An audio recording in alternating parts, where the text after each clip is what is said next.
이재명 대통령이 윤석열 전 대통령하고 맞붙었을 때요. 그때 새롭게 들어온 당원들이 많습니다. 그다음에 이재명 대표 시절에 또 새롭게 들어온 당원들이 많아요. 이번 대선 때 또 새롭게 들어온 당원들이 많습니다. 그 뒤에 들어온 사람들은 이재명 보고 다 들어온 사람들이거든요. 그러니까 문재인에 대한 혹은 조국에 대한 부채가 없는 사람들이에요.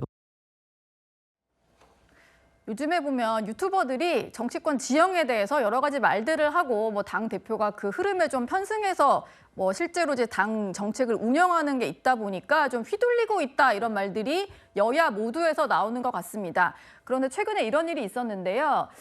쌍방울 대북송금 사건에서 이화영 전 부지사를 변호를 하면서 당시 이재명 대통령에게 좀 불리한 진술을 하도록 했다. 그런 논란에 휩싸였던 서민석 특보가 정청래 대표의 법률특보에서 물러나는 일이 있었고요.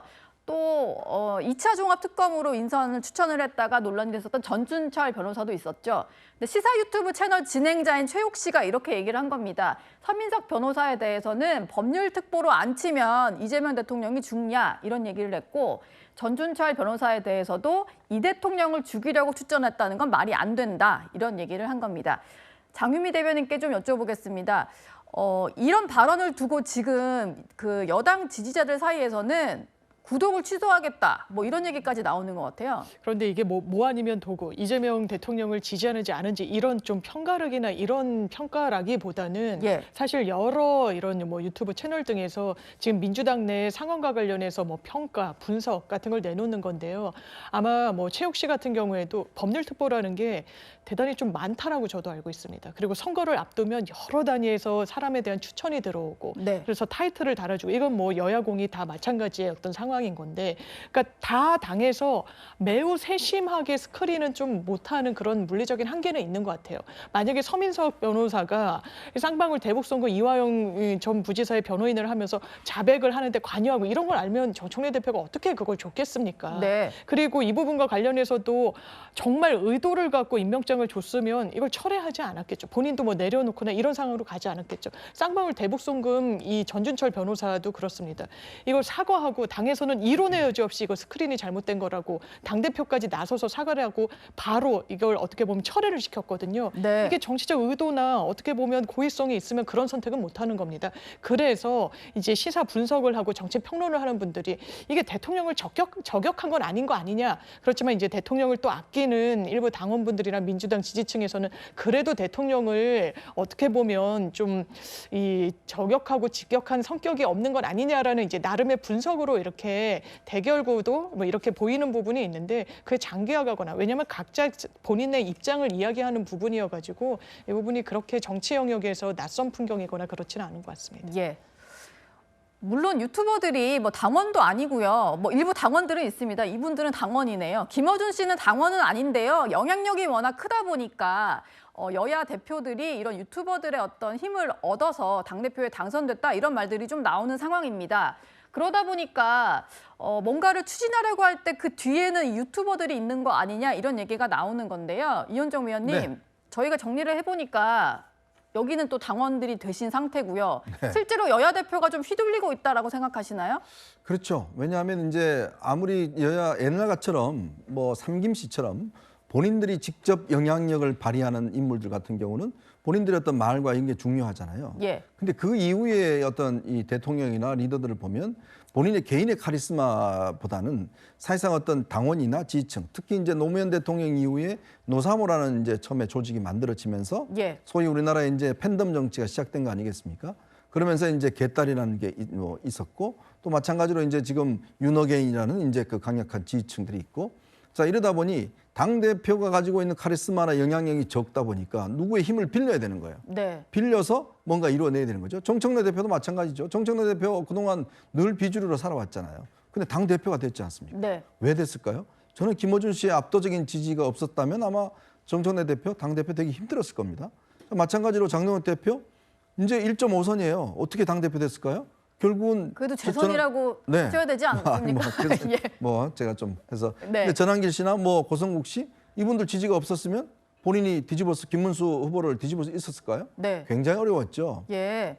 그러다 보니 이분들의 어떤 이 입김들이 영향이 강한 겁니다. 특히 좀 전에 우리가 봤지만 전한길 씨 같은 경우도 아니 내일 내가 경찰 출두하는데 의리가 있으면 나한테 와야지 왜 청와대 가냐. 그래서 막 울더라고요 본인이. 예. 뭐 그런 거 보면서 뭐 취소했나 뭐 이런 이야기도까지 나올 정도로. 그러니까 특히 또 지금 고성국 씨 같은 경우는 뭐 하는데 아무런 징계를 지금 못 하잖아요. 네. 이제 그런 것처럼 너무 본인의 중심과 지지층이 약하다 보니까 주변 힘만 너무 빌리다 보면 이거 참 정치가 왜곡되는 현상이 나타나는 것 같습니다. 오늘 출석한 전환길 씨 모습을 좀 보고 와야 될 것 같은데요. 오늘 경찰에 출석하기 전에 이런 얘기를 했습니다. 내일 전환길은 경찰서 가고 장동혁 대표는 청와대를 가네요. 전환길이 내일 경찰서 앞에 가면은 청와대에 갈 게 아니라 전환길을 응원하러 와야 되는 거 아닌가요?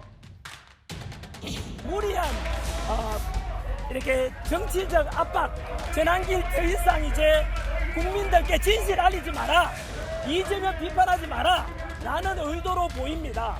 전환길도 조사받고 윤석열 대통령도 재판받고 이재명도 재판받아야 되는 거 아닙니까? 맞습니다. 그래서 더 기다리지 말고 남자답게 사나이답게 이재명도 재판받아라 라는 요구를 합니다. 대통령은 좀 붙여야 될 텐데 계속 이재명 대통령에 대한 호칭도 붙이지 않고 얘기를 하는 걸 볼 수가 있었는데요. 이재명 대통령을 명예훼손한 혐의로 오늘 경찰 조사를 받고 있는 겁니다. 근데 눈에 띄는 게 전환길 뉴스라고 해서 본인도 기자다 이렇게 기자증을 달고 나온 걸 볼 수가 있었고 정치적인 압박이고 언론 탄압이다 이런 얘기까지 했는데요. 최진봉 교수님. 네. 출석 때 워딩 좀 어떻게 들으셨나요? 말도 안 되는 소리를 하고 있는 거죠. 첫째 기자증 달고 왔는데 기자증이랑 기자분들 여기도 기자분들 계시지만 예. 기자분들은 무슨 자체적으로 국가에서 공인된 시험을 봐서 기자가 되는 게 아니에요. 언론사에서 선발해서 언론사가 기자증을 만들고 거기서 가지고 활동을 하는 거죠. 네. 그러니까 전환길 뉴스라는 거 본인이 언론사를 만들었잖아요. 그리고 거기서 본인이 기자증을 만든 거예요. 예. 그러니까 자기가 만든 언론사에서 자기가 기자증 만든 거예요, 그냥. 네. 그게 무슨 대단한 것처럼 저렇게 달고 다니는 것도 이해가 안 되고요. 기자라고 하면 최소한 확인된 팩트가 확인된 내용을 가지고 얘기를 해야죠. 지금 이분이 정보통신망법상의 명예훼손 혐의로 지금 고발을 당한 건 아닙니까? 네. 거짓말을 하고 잘못된 말을 하니까 문제가 되는 거 아닙니까? 예를 들어서 대장동 사업으로 이재명 대통령이 비자금 1조 원을 만들어 가지고 싱가포르에 숨겨놨다. 혼외자가 있다. 그리고 이재명 대통령이 현상금 10만 달러 걸면 나설 사람 많다. 이런 얘기를 했잖아요. 네. 이게 무슨 사실에 근거한 얘기입니까? 근거도 없이 얘기하고 언론 탄압이라뇨. 언론이 예를 들어서 사실관계에 맞는 얘기를 하면서 비판하면 누가 뭐라고 합니까? 사실 있는 내용을 가지고 발언한 내용이 있거나 아니면 증거가 있는 거 가지고 얘기하면 문제가 없지만 그런 증거도 없이 그냥 허무맹랑한 얘기를 가지고 한 사람의 명예를 저렇게 훼손하고 있으면 저게 기자입니까? 저는 아니라고 봅니다. 네. 기자라고 하면 사실관계 증거 다 마련하고 그리고 나서 기사를 써야죠. 예. 그걸 비판하고 그걸 억압하면 그건 언론 탄압이 될 수 있지만 전환길 씨가 했던 말들은 사실관계가 확인되지 않은 내용이기 때문에 예. 본인이 기자증 달고 와서 아무리 얘기한들 언론 탄압이라고 얘기할 수 없고 본인의 그냥 생각을 얘기했는데 그 생각도 사실관계가 틀린 얘기이기 때문에 법적 처벌을 피하기 어려울 거라고 생각합니다. 예. 오늘 그리고요. 국회에서는 국가정보원이 정보위 의원들에게 현안 보고를 했습니다. 거기서 이런 얘기가 나왔는데 지금 이재명 대통령의 어떤 부산에서 이제 피습 사건, 그 테러범에 대해서 그 테러범의 극우 유튜버 고성국 씨가 영향을 준 것을 확인했다. 이런 걸 국정원이 보고를 했다고 합니다. 정혁진 변호사께 좀 여쭤보겠습니다. 고성국 씨가 좀 배후에 있었다 이런 걸 얘기를 하려고 국정원이 보고를 한 걸까요?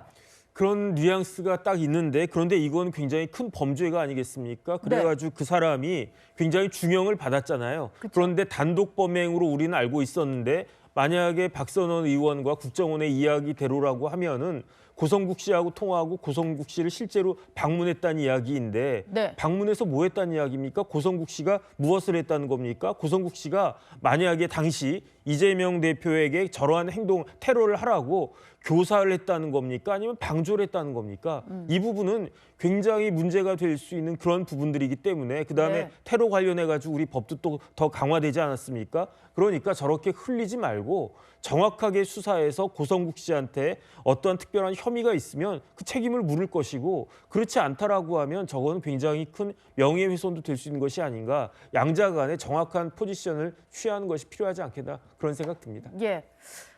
TF가 꾸려져서 조사를 하고 있다고 하니까 대체 어떤 근거로 한 얘기인지는 드러나지 않을까 싶습니다. 오늘의 4위를 만나봤고요. 이제 3위를 공개하겠습니다.